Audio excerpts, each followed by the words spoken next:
Assalamualaikum warahmatullahi wabarakatuh. Kami dari kelompok 3 akan mempresentasikan tentang penulisan kata. Penulisan kata ada 8. Yang pertama ada kata dasar, kata berimbuhan, kata ulang, kata gabungan, kata penggalan kata, kata depan, partikel, singkatan, dan akronim. Kata dasar. Kata dasar adalah kata yang belum diberi imbuhan. Dengan kata lain, kata dasar adalah kata yang menjadi dasar awal pembentukan kata yang lebih besar. Contohnya adalah makan, duduk, pulang, tinggal, datang, minum, langkah, pindah, tidur, bangun, dan lain-lainnya. Contoh kalimatnya yaitu saya pergi ke sekolah dengan kakak. Yang menjadi kata dasarnya adalah saya pergi sekolah dengan kakak.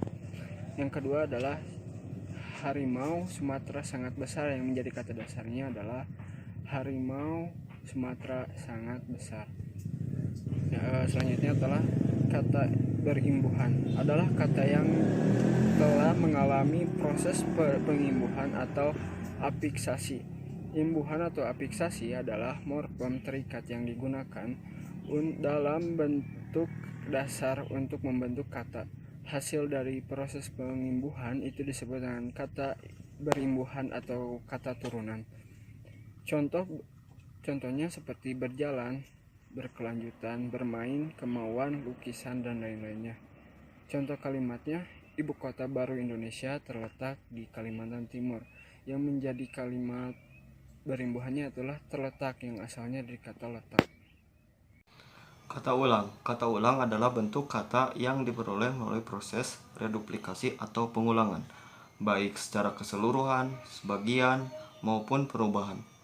Kata berulang atau reduplikasi adalah pengulangan kata satuan gramatik, baik seluruhnya maupun sebagiannya, baik dengan variasi fonem maupun tidak. Bentuk ulang ditulis dengan menggunakan tanda hubung di antara unsur-unsurnya.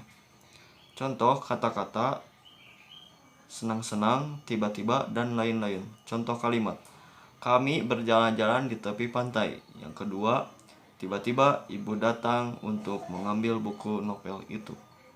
Kata gabungan. Gabungan kata adalah dua kata yang disusun menjadi satu dan menghasilkan makna lain atau makna baru. Contoh, rumah sakit, tanggung jawab, mata air, dan lain-lain.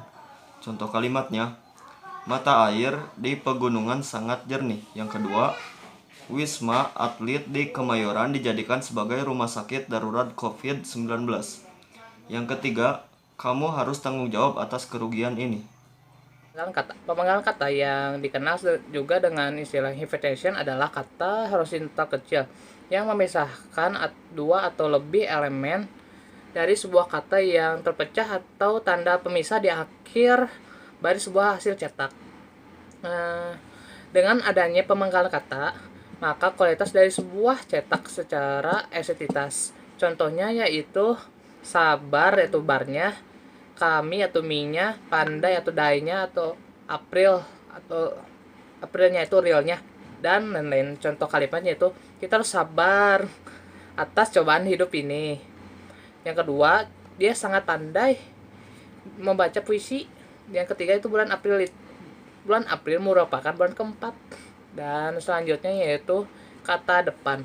Kata depan adalah kata yang merangkaikan kata-kata atau bagian kalimat dan biasanya diikuti oleh nomina atau pronomina.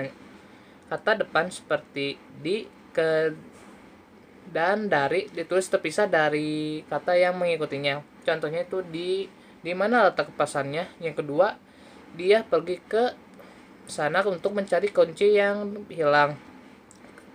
Kerajinan itu terbuat dari bungkus kopi. Kenapa dingin dipisah? Ya, gitu deh. Sekian. Ada partikel. Partikel atau kata tugas adalah kelas kata yang hanya memiliki arti gramatikal dan tidak mempunyai arti leksikal.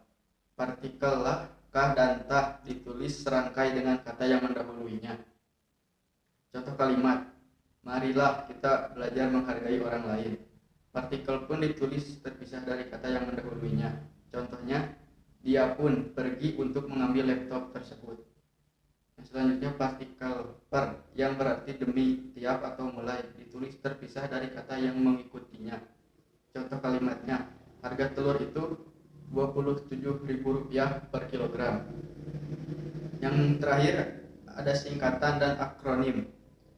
Singkatan dan akronim adalah kependekan dari kata atau gabungan kata.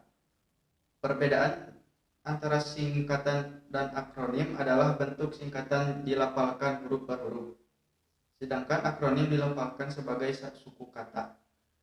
Contoh kalimat, SD Negeri 1 Puncak sedang melaksanakan UN.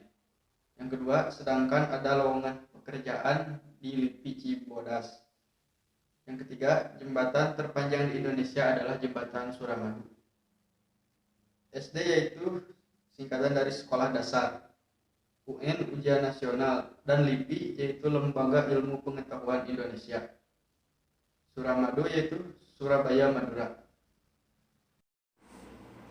Penulisan kata ganti ku dan kau adalah serangkai dengan kata di belakangnya, sedangkan kata ganti ku, mu, dan nya ditulis serangkai dengan kata di depannya. Dan kata ganti itu dan kata ganti ku, mu, dan nya dirangkai dengan tanda hubung negatif apabila digabung dengan bentuk yang berupa singkatan atau kata yang diawali dengan huruf kapital, contohnya SMA ku, KTP ku, KTP-mu, dan STNK-nya.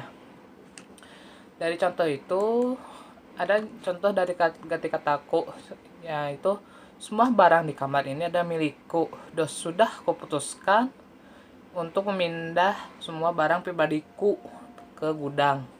Dosaku bukanlah tanggung jawaban orang lain. Dan contoh untukmu yaitu keberhasilan di masa depanmu adalah kebahagiaan dari orang tuamu. Turuti saja apa ayahmu inginkan. Semua itu pasti untuk kebaikanmu dan juga untuk membahagiakanmu.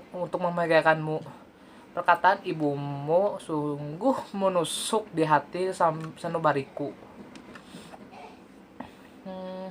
Dan contoh untuk kau yaitu, apakah sudah kau putuskan untuk tinggal di daerah mana setelah kuliah nanti? Apa yang kau tahu tentang dia? Apa saja yang kau lakukan saat di rumah saja? Dan contoh untuknya yaitu tujuannya untuk mendirikan rumah sakit bagi anak yatim itu sungguh mulia. Yang kedua, aku sangat memujinya. Yang ketiga, tetapi aku sangat mencintainya. I want nobody but you.